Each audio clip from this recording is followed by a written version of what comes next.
This story is titled, Mother Chose Another Man's Family and Sent Me to Rural Grandparents. Years later, she tried to seize my luxury penthouse. Hey Reddit, I was only 8 years old when everything in my life changed. My mom got remarried to a guy named Tom, and I honestly thought having another parent figure would make things better for us. I couldn't have been more wrong. Tom wasn't coming into our lives alone. He had a son named Charlie who was 14 at the time, 6 years older than me. The day they moved in is something that still haunts me to this day. My mom was all smiles and happiness, running around helping Tom and Charlie set up their new rooms, hanging up family photos everywhere like it was this perfect new beginning for all of us. Later that evening, I found myself looking at all the new photos she'd put up throughout our house. I felt my heart sink as I realized something that should have been obvious. Every single picture was of them. Mom, Tom, and Charlie. Not a single one had me in it. It was like I was already becoming a ghost in my own home, and they hadn't even been there a full day. Over the next few months, I tried to understand what family was supposed to mean when your own mother acts like you don't exist. Things became clearer over time, but not in any way that made me feel better about my situation. I watched as my mom made Charlie her whole world. She would cook his favorite lasagna multiple times a week, help him with his math homework for hours while I struggled with mine alone, and she never missed a single one of his baseball games. Meanwhile, I'd sit at home by myself, often with no dinner prepared or anyone to help me with schoolwork. One day, I gathered up my courage and asked if I could come along to one of Charlie's games. "Not today, sweetie," she said, with that dismissive smile I was becoming all too familiar with. It's Charlie's special time. There was always some excuse, and it was always about Charlie. Charlie made sure I knew exactly where I stood in this new family arrangement. He would walk past my room every day, making a point to whisper that nobody wanted me there. When I tried telling my mom about it, she just shrugged it off. "He's just being a boy," she'd say, or "show some respect to your big brother," as if he had earned any respect from me or deserved the title of brother. I tried my best to ignore his bullying, but it felt like walking on eggshells every single day in my own home. He would take my things, hide them, break them, and always claim it was just an accident. But that smirk on his face told a completely different story. He enjoyed making my life miserable, and my mom did nothing to stop it. I'll never forget what happened to my favorite dollhouse. It was a gift from my real dad before he disappeared from our lives. One day, I came home from school to find it completely destroyed. Charlie had smashed it to pieces. When he found me trying desperately to glue the fragments back together, he just stood there watching me with that stupid grin on his face, clearly pleased with what he'd done. With tears streaming down my face, I showed my mom the broken dollhouse, hoping she would finally see what was happening, that she would finally do something about Charlie's behavior. She just sighed and looked at me with this expression of mild annoyance. "Maybe you shouldn't leave your things lying around," she said, as if it was somehow my fault that Charlie had deliberately destroyed one of the few things I had left from my father. The way she dismissed my feelings crushed me more than Charlie's actual bullying. Speaking of my dad, my mom had this weird obsession about him. She always talked about him like he was some kind of monster. I mean, I knew he wasn't perfect. I was aware that he had struggled with drinking problems and that he had cheated on her. But in her mind, he was the ultimate villain in her life story. And somehow, I was the one who got blamed for everything he did wrong, simply because I had the misfortune of looking like him. I remember being 10 years old and fighting with Charlie about the TV. He was hogging it like always, refusing to let me watch anything I wanted. When my mom walked in on our argument, she gave me this ice-cold stare that I'll never forget. "You're acting just like your father," she said, her voice dripping with contempt. Those words hit me so hard, like a physical blow. It's not like I chose to look like my dad or share any of his mannerisms. But every time she looked at me, she saw him instead of me, her own child. Nothing else seemed to matter. I tried my absolute best to be perfect, thinking maybe if I was good enough, she'd finally see me for who I was. I got straight A's in school, kept my room spotless, and helped with dishes and laundry without being asked. But it didn't matter what I did. She always found a way to compare me to him, and never in a good way. There was simply no winning in this situation. The more I reflected on it, the more obvious it became that my mom only had emotional energy for Charlie. I remember coming home from school one day, and the house smelled amazing. The warm, sweet scent of freshly baked chocolate chip cookies filled the air. I rushed to the kitchen to find Charlie there, eating an entire batch of cookies that my mom had made specifically for him. He needs energy for baseball practice, she explained when I asked if I could have just one. I wasn't even allowed a single cookie while I stood there hungry, watching him devour them all with a smug look on his face. Things only got worse as time went on. Tom and my mom started taking Charlie everywhere: amusement parks, movie theaters, even weekend trips to Beach Haven. I would stand in the doorway, watching them pack the car with their overnight bags and beach equipment. When I asked if I could come too, I always got that fake smile from my mom. "Maybe next time, sweetie," she would say with false sweetness. But next time never came. Not once in all those years. I spent countless weekends alone in our house, feeling like a ghost in my own home, like I was just background decoration in someone else's perfect family photo. The loneliness was crushing, especially for a child who just wanted to be included, to be seen as part of the family. My only escape from this hellish situation was my grandparents, my dad's parents. They were the only ones who made me feel real, like I actually mattered to someone. They would pick me up some weekends and take me to their house in Pine Grove, a small rural town about an hour away from our home. At their place, I was allowed to be a normal kid. I could bake whatever I wanted, and more importantly, I actually got to eat the cookies I made. For those brief moments, I felt like I was living a normal life with people who genuinely loved me. I told them everything that was happening at home, about Charlie pushing me around, and about my mom acting like I didn't exist. My grandpa would listen quietly, his face growing increasingly serious as I shared my experiences. "You're nothing like your father," he would tell me with absolute conviction in his voice. "You're your own person, and you're better than all of this." His words were like a lifeline to me, the only positive reinforcement I received during those difficult years.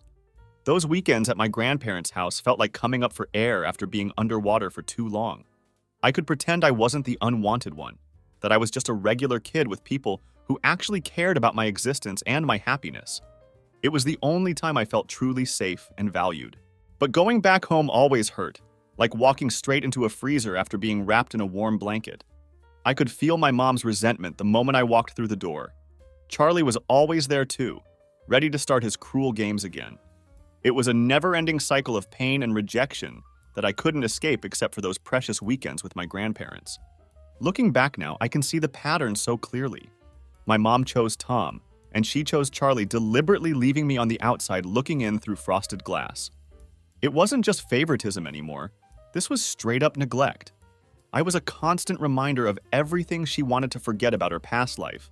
And instead of dealing with those feelings in a healthy way, she took it all out on me, an innocent child who had done nothing wrong except being born. Charlie knew exactly what he was doing too.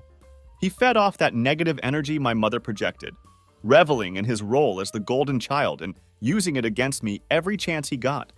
Beyond taking and breaking my things, he even started spreading rumors about me at school, making my life hell both at home and in what should have been a safe space for me.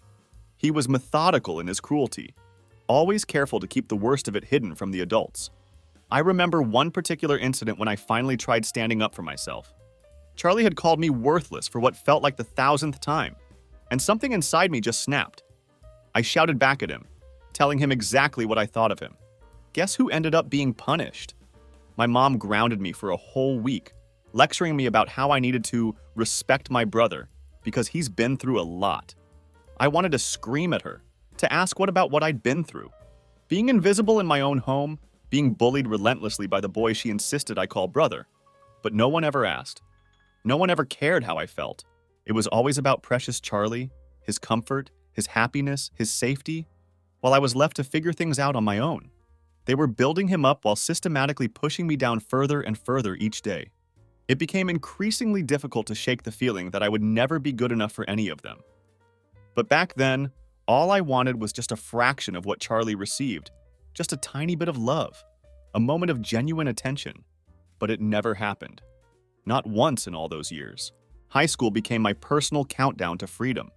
I had a calendar hidden under my desk, and I would mark off each day with an X, watching as each mark brought me closer to graduation and escape.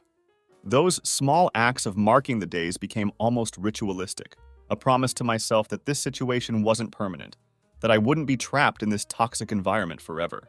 The only thing that kept me sane during those years was the thought of getting out, starting fresh somewhere far away from this mess, somewhere I could be free from all of them. I honestly don't think I would have made it through those difficult years without my grandparents. They became my lifeline, especially when senior year hit and the reality of my future came into sharp focus. I remember sitting at their kitchen table one day, stressing about college and my future. It wasn't like my mom had ever taken the time to talk about it with me or help me plan. Meanwhile, Charlie got everything he wanted: a brand new Mustang for his birthday, full college tuition paid without question, whatever his heart desired. My future, on the other hand, seemed uncertain and bleak until my grandpa looked at me with that serious expression I'd come to recognize. "We're going to help you, kid," he said, his voice steady and reassuring. "You deserve a shot at a good life." Just like that, they offered to pay for my entire college education.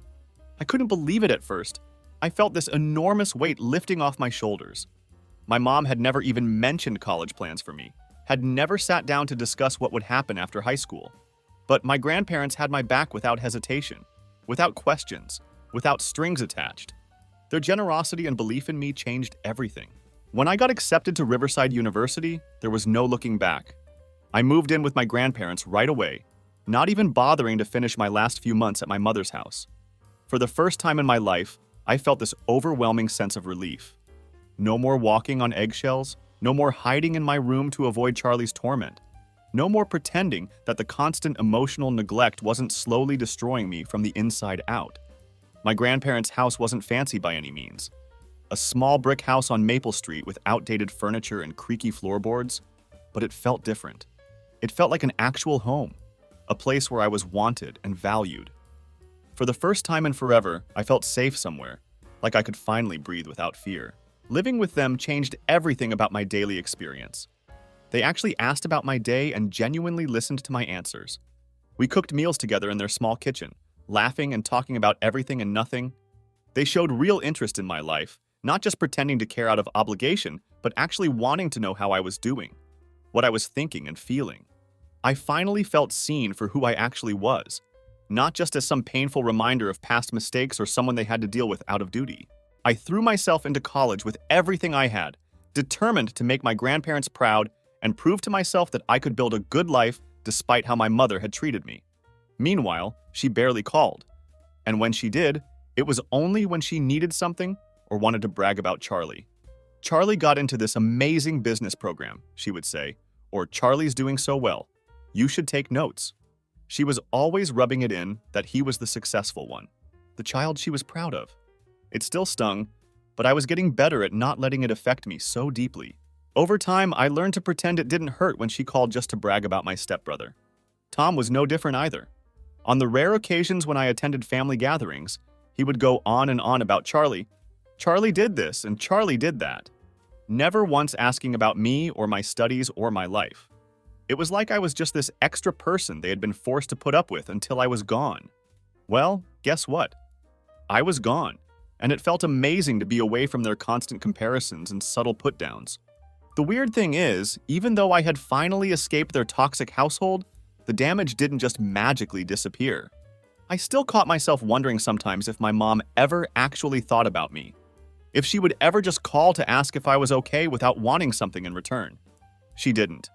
Most of the time, it was radio silence from her end, and when she did reach out, it felt like she was just checking boxes, not actually caring about my well-being. I kept myself busy to avoid dwelling on these painful thoughts. I focused on my classes, got a part-time job at a local bookstore, joined the photography club, and made new friends who actually valued me for who I was. I was finally building my own life on my own terms, creating an identity separate from the family that had tried so hard to make me feel worthless. But every time my phone lit up with my mom's name, I would get this knot in my stomach, like I was waiting for bad news. She usually just wanted quick updates, always sounding so distant, like she was talking to a stranger, not her daughter. During my second year of college, I got this random call from my mom in the middle of the afternoon.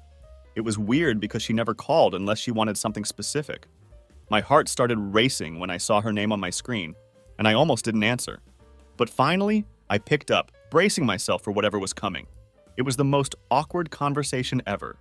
She tried making small talk, asking about my classes and my friends in this forced way that made it obvious she was reading from some mental script. Her voice sounded so artificial, like she was acting in a poorly written play. Then, After a few minutes of this painful charade, she dropped the real reason for her surprise call. She needed money. I was actually stunned for a moment. Here I was, a broke college student barely covering my own expenses with books and rent, eating up everything I earned at my part-time job, and my mother was asking me for financial help. She didn't give me many details, just said that Charlie had messed up and needed some help. She wanted me to pitch in, as if I had extra cash just lying around waiting to bail out the golden child who had made my childhood miserable. "Mom, I don't have money to spare," I told her honestly. "I can barely cover my own expenses." She went quiet for a moment and then hit me with this massive sigh, one of those dramatic ones designed to make me feel guilty. "I thought you'd be more responsible now that you're living on your own," she said, her disappointment palpable even through the phone. I sat there completely speechless. After years of not being enough for her, after being constantly compared to Charlie and found wanting, she was now making me feel guilty for not helping her golden child when I could barely help myself. The audacity was breathtaking. After that call, I made a promise to myself. I would focus on my own life and stop trying to win her approval. It was never going to happen anyway, no matter what I did. I doubled down on my studies, kept working at the bookstore, and saved every extra penny I could. The less I talked to her, the better I felt about myself and my life. Time passed, and things got better for me. I secured a marketing internship that aligned perfectly with my career goals, and my grandparents couldn't have been prouder. They were my real support system, the family I had chosen rather than the one I was born into. Fast forward to graduation day. There I was standing in my cap and gown, filled with a sense of accomplishment that no one could take away from me. My grandparents were in the front row, cheering like crazy as if I was the only one graduating that day. Their faces beamed with genuine pride, and for once, I felt completely validated in who I was and what I had achieved. But guess who didn't show up? My mom, Tom, and Charlie. Not even a text message to acknowledge this significant milestone in my life. I should have expected it, given their track record, but it still hurt. There was still that little girl inside me who desperately wanted her mother to see her accomplishments, to be proud of her just once. After the ceremony, my grandparents took me to Riverside Grill, my favorite restaurant in town. We celebrated properly, toasting to my future and all the possibilities that lay ahead. For a while, I forgot about my mom and her absence, choosing instead to focus on the people who had actually shown up for me, who had supported me every step of the way. My grandparents offered to let me stay with them while I got on my feet after graduation. I was so grateful for their continued support, but I also wanted my own place eventually, a space that was truly mine. I started working full-time as a junior marketing manager at a local tech company and kept saving up diligently for my future independence. My grandparents supported every step I took, making sure I had everything I needed both emotionally and practically. I couldn't have asked for better people in my life. They were the family I deserved all along, loving, supportive, and genuinely interested in my well-being. But everything changed suddenly about a year into my new job. My grandpa got sick. It happened so fast, like a light switch flipping off. One day he was fine, cracking jokes during our Sunday dinner, and the next he was in County General Hospital, hooked up to machines that beeped ominously in the sterile silence of his room. My grandma tried to stay strong through it all, but I could see she was falling apart inside, the fear of losing her life partner etched in the new lines that appeared on her face overnight. I tried to be there for both of them as much as possible. I took time off work, spent every evening at the hospital, held their hands, and brought home-cooked meals that mostly went uneaten. But nothing helped. The doctors did everything they could, but it wasn't enough. Losing him broke something inside me. It felt like losing a part of myself, the only real father figure I'd ever had, just gone. The funeral was small, but heartfelt, and I found myself unable to speak through my tears when asked to say a few words. How could I possibly summarize what this man had meant to me? How he had saved me in every way a person can be saved? A few months later, my grandma followed him. The neighbors said she died of heartbreak, and they were probably right. She just couldn't handle being alone after 52 years of marriage, of sharing her life with her soulmate. Her health rapidly declined after my grandpa's passing, as if her body was just going through the motions until she could join him again. The house felt so empty without them, so quiet without their voices, their laughter, all gone. It was like the heart had been ripped out of what had become my sanctuary. I'd walk from room to room, expecting to see my grandpa in his recliner, reading the newspaper, or my grandma in the kitchen, making her famous apple pie, only to be met with silence and empty spaces. I found out they had left everything to me, the house, their savings, everything. I felt overwhelmed by their generosity even in death, grateful but utterly broken. I would have traded it all in a heartbeat just to have them back for one more day, one more conversation, one more chance to tell them how much they had meant to me. I eventually decided to move into their house permanently. It felt strange at first, like I was living in a museum of happy memories that now just caused pain. Every corner held a reminder of them. Every piece of furniture had a story attached to it, and it was both comforting and heartbreaking to be surrounded by these echoes of the past. I started making changes slowly, trying to make the space mine while honoring their memory. I painted the living room sage green, their favorite color. I replaced the old carpet with hardwood flooring but kept my grandma's favorite armchair by the window, the one where she used to sit and read for hours, saying the natural light was perfect there. I turned their old bedroom into my home office but kept some of their photos on the walls. It felt right somehow, like they were still watching over me, still guiding me through life's challenges. Living alone gave me time to figure out who I was without the family drama, without my mom's shadow hanging over everything I did. I was finally free to define myself on my own terms, to heal from the wounds of my childhood without constant reopening. I still kept minimal contact with my mom, more out of a sense of obligation than any real desire to maintain a relationship with her. Each call felt forced, like talking to a stranger who happened to be related to me by blood. We'd exchange pleasantries, give brief updates on our lives, and end the call as quickly as possible, both relieved when it was over. I loved my grandparents' house, but sometimes late at night, when everything was quiet, I couldn't help thinking about my mom's lack of support all these years. I tried to act like it didn't hurt, but it did. Deep down, in places I didn't often allow myself to visit, the pain of her rejection was still raw. There's something uniquely painful about being rejected by the one person who is supposed to love you unconditionally, and no amount of success or independence seemed to fully heal that particular wound. Despite these occasional moments of melancholy, I established a comfortable routine for myself. I worked from home most days, tended to the garden like my grandma used to, joined a local book club, and made new friends. Real ones this time, who actually cared about me and respected my boundaries. Life finally felt stable, with no family drama or chaos disrupting my peace. There was a predictable rhythm to my days that I found comforting after so many years of emotional turbulence. I should have known it wouldn't last. Everything got flipped upside down when Charlie popped back into my life out of nowhere. I received a message request on social media one day. I hadn't heard from him in 2 years. Complete radio silence until that moment. Seeing his name on my screen made my stomach turn, bringing back a flood of unpleasant memories I thought I'd managed to bury. I stared at the notification for a long time, debating whether to open it. Curiosity eventually won out, like it always does with these things. I clicked on the message and found a long, rambling paragraph. It started with fake pleasantries. Hope you're doing well and been thinking about you lately. Yeah, right. I hadn't crossed his mind once in the past 2 years. I was certain of that. He got to the real point quickly enough. They were getting evicted from their apartment. The landlord was kicking them out, and apparently no one else would rent to them. He didn't explain why, just said it was complicated, which immediately set off alarm bells in my head. People don't refuse to rent to you without good reason. Charlie had found a place, he said, in Riverside Heights, a notoriously sketchy area where drug deals happened in broad daylight, and police visits were a regular occurrence. Not exactly a family-friendly environment. That's when he mentioned Adeline for the first time, his daughter. She was 5 years old, and he claimed he couldn't possibly move her there. It was too dangerous. He needed to protect her. Then came the big ask that I had been waiting for since I opened his message. He wanted to stay with me. Just temporarily, he assured me, until we get back on our feet. He was acting like we were some happy, functional family, like he hadn't made my life a living hell throughout my entire childhood. Like there was any foundation of trust or goodwill between us. I sat there completely confused. Why would he come to me, of all people? We barely spoke as kids unless he was bullying me, and now we were adults who hadn't communicated in years except when he needed something. Now he was playing the family card as if nothing had ever happened.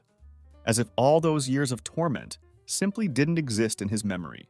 He offered to help with bills while staying at my place, but considering they were getting evicted, I had serious doubts about how much they could actually contribute financially. The whole thing felt off, like there was something important he wasn't telling me. I didn't reply right away. I needed time to think, to process this unexpected development. I told myself that maybe Charlie had changed, that perhaps becoming a father had transformed him into a better person. But something deep inside me felt wrong about the whole situation.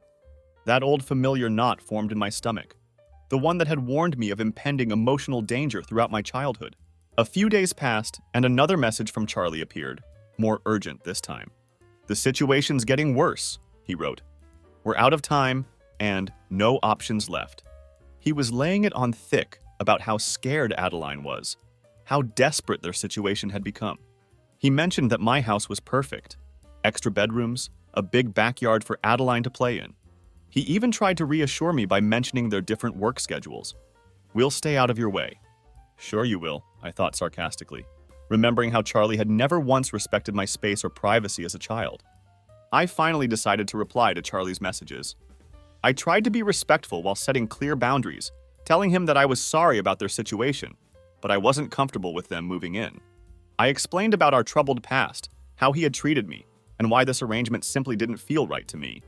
I didn't want to be cruel, but I needed to be honest about why his request made me uneasy. Charlie responded immediately, and he completely flipped out. "That was years ago," he wrote. "We were just kids. You're really going to hold that against me now?"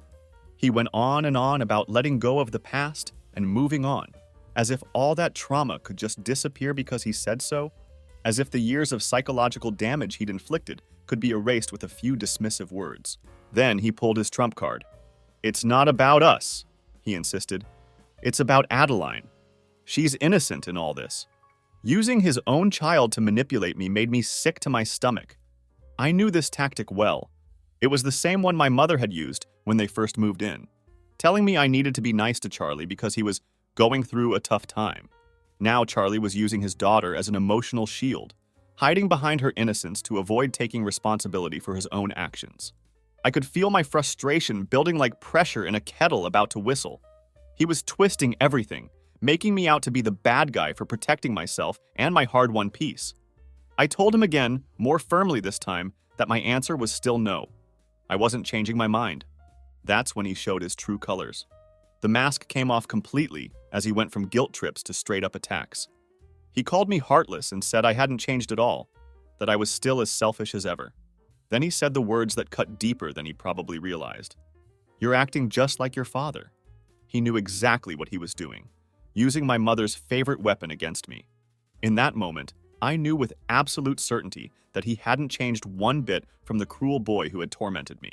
I didn't respond anymore. I simply blocked him on all platforms. I should have known it wouldn't end there, though. Nothing with my family was ever that simple. A few days later, a flood of messages started coming in from family members I hadn't heard from in ages. They were all singing the same tune. Think about Adeline, like a broken record playing on repeat. Aunt Margaret texted me saying, "I know you've had your differences, but Adeline shouldn't suffer." Cousin Olivia wrote practically the same thing on Facebook, word for word, as if they were all reading from the same script that Charlie had written and distributed. None of these people had been there for me when I needed support, when I felt abandoned, when I struggled through college on my own. None of them had reached out when my grandparents passed away, or offered help during any difficult period of my life. But now, suddenly, they were all experts on what I should do, on how I should open my home to someone who had made my childhood a living nightmare. The pressure kept building from all sides. I started doubting myself. Maybe I was being harsh.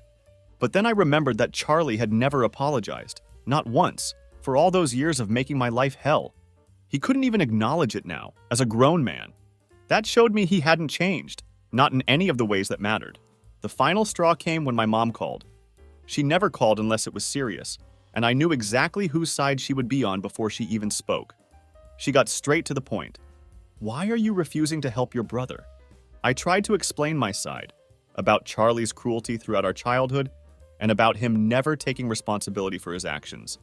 But she cut me off mid-sentence. Her next words hit me like a slap in the face. "Charlie's my son. I have to prioritize him and his family." There it was, finally said out loud. The truth I had known all along, but that had never been explicitly acknowledged. Charlie was her son, her priority. I was just some obligation, some distant relative she had to deal with occasionally out of a sense of duty. I felt a mix of anger and sadness washing over me, but mostly disappointment. I hung up the phone, finally understanding with perfect clarity that nothing would ever change. My mom would never see me as her priority. It had always been and would always be about Charlie. I stood my ground firmly, refusing to let Charlie and his family move in no matter how much guilt they tried to pile on me. It felt good to finally say no, to stick to my decision despite the pressure, but I couldn't shake this nagging feeling of being the bad guy when everyone was telling me that's what I was. It's strange how even when you know you're doing the right thing for yourself, the weight of others' judgments can still make you question your choices. After blocking Charlie on all social media platforms, I thought things would calm down. But I was wrong. So wrong. It was just the beginning of the real drama. Charlie told everyone his version of our conversation, painting himself as the innocent victim, like he always did. Suddenly, my phone wouldn't stop lighting up with messages from relatives I hadn't spoken to in years. All of them suddenly deeply invested in my business and acting disappointed in me. Uncle Peter sent a long text about family loyalty and what it means to be there for each other. Aunt Margaret wrote a passive-aggressive Facebook post about ungrateful relatives who forget where they came from. Cousin Olivia shared multiple posts about helping family in need, all of them obviously aimed at me. It was so transparent it was almost laughable, if it hadn't been so infuriating. My phone kept buzzing with new messages every hour. How could you turn your back on your own family? Adeline is an innocent child.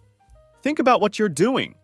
They all seemed to have collective amnesia about how Charlie had treated me growing up, as if those years had never happened. In their version of events, I was the villain in their perfect family story, the selfish one who wouldn't help a brother in need. I received an essay-length message from cousin Derek, whom I hadn't talked to since high school. Apparently, he was a life coach now and felt qualified to lecture me on how I needed to rise above the past and be the bigger person. It was like they had all read the same guilt trip manual and were taking turns reciting different chapters to me. I tried to ignore most of these messages. What was the point in arguing? They didn't know the real story. They only saw Charlie's side, his perfect performance of being the nice guy who just needed a little help. They hadn't been there to witness the systematic cruelty, the years of torment, the complete lack of remorse or accountability. Then one random Tuesday, I heard a knock at my door. Looking through the peephole, I felt my stomach drop. It was my mom. I hadn't seen her in months and certainly wasn't expecting this unannounced visit. I debated not answering, but I knew she would just keep knocking until I did. So I finally opened the door to find her looking exhausted, as if she was carrying the world's heaviest burden on her shoulders. Part of me wanted to shut the door immediately, but I let her in anyway. She didn't waste any time with pleasantries, sitting down on my couch and launching straight into a lecture about my selfishness, about Charlie's struggles, about my duties as a sister. I tried to keep calm, but it was really hard not to snap after years of suppressing my feelings around her. "Mom," I said, my voice steadier than I felt inside. "He treated me like garbage for years and years. He never even apologized. Now you expect me to just let him move in like nothing happened?" She sighed heavily, as if I was being deliberately difficult. "People change," she insisted. "He's different now. He's a father. He's trying his best." Then she pulled her classic move, the one that had worked so effectively when I was younger and more vulnerable to her manipulation. "You of all people should understand struggle," she said pointedly. My hands started shaking as I tried not to snap at her. She knew I had struggled. She had watched it happen from the sidelines, had done nothing to help, had in fact made it worse with her favoritism and neglect. And now she was using my pain as a weapon against me, as a reason why I should help the very person who had contributed so significantly to that pain. "Charlie's never taken responsibility for anything he's done," I told her firmly. "Not once has he apologized or even acknowledged how he treated me. You and Tom just let it happen, day after day, year after year." She gave me that look, that disappointed frown I remembered so well from my childhood. "You need to move on," she said dismissively. "Holding grudges won't help anyone, especially not Adeline." It felt like I was hitting a brick wall, having the same conversation on repeat. They were all so quick to blame me for not letting go of the past, but no one ever told Charlie to take responsibility for his actions. The double standard was maddening. I asked my mother the obvious question that no one seemed to be addressing. "Why can't Charlie stay with you and Tom?" She immediately got defensive, her posture stiffening as she sat on my couch. "We don't have the space," she claimed, followed quickly by, "Tom's health isn't good lately." Just excuses, always excuses.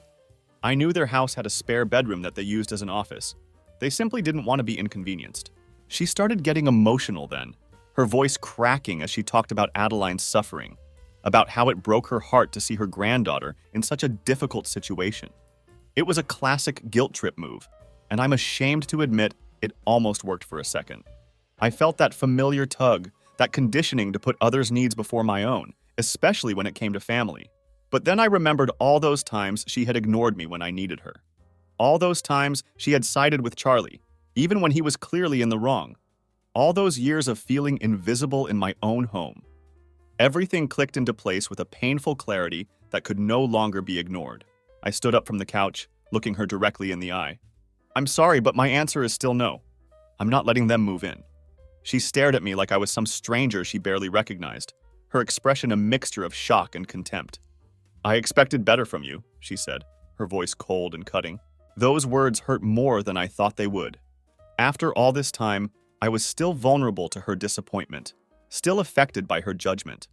I had spent so many years trying to earn her approval, and a part of me still yearned for it, even though I knew it would never come. I remained firm, though, telling her she needed to leave. She got up slowly, grabbing her designer purse, the one Tom had bought her for their anniversary, an extravagant gift that she had made sure to show off to everyone. As she was leaving, she mumbled under her breath about how ungrateful I was, not even trying to hide her disdain anymore.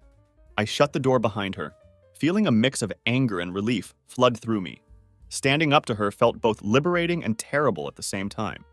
There was a sense of empowerment in maintaining my boundaries, but also a lingering doubt, as if I had done something wrong by protecting myself and my home from people who had never shown me respect or kindness.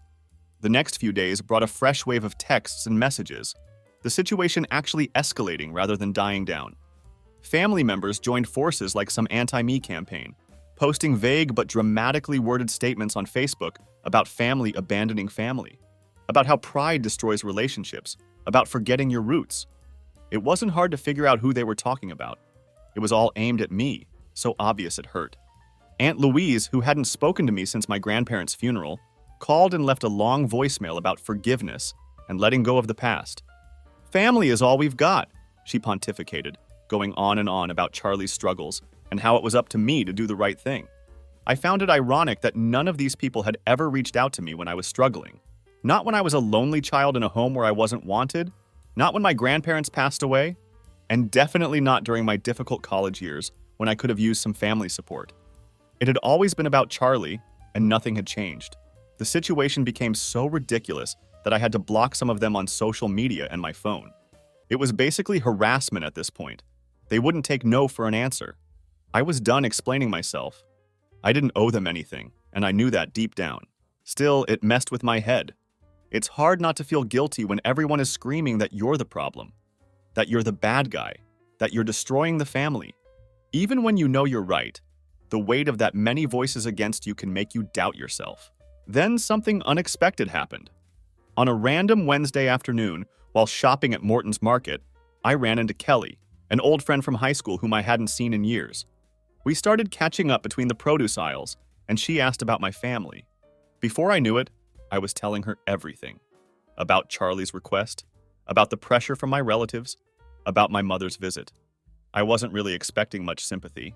Most people tend to side with the family-first mentality without understanding the complexities involved. But Kelly surprised me. She looked me dead in the eyes and said, "Good for you. You don't owe them anything, especially after how they treated you." She remembered everything. All those times she had witnessed Charlie picking on me in school. My mom just standing there doing nothing while it happened. "You deserve your own life without their drama," she added with conviction.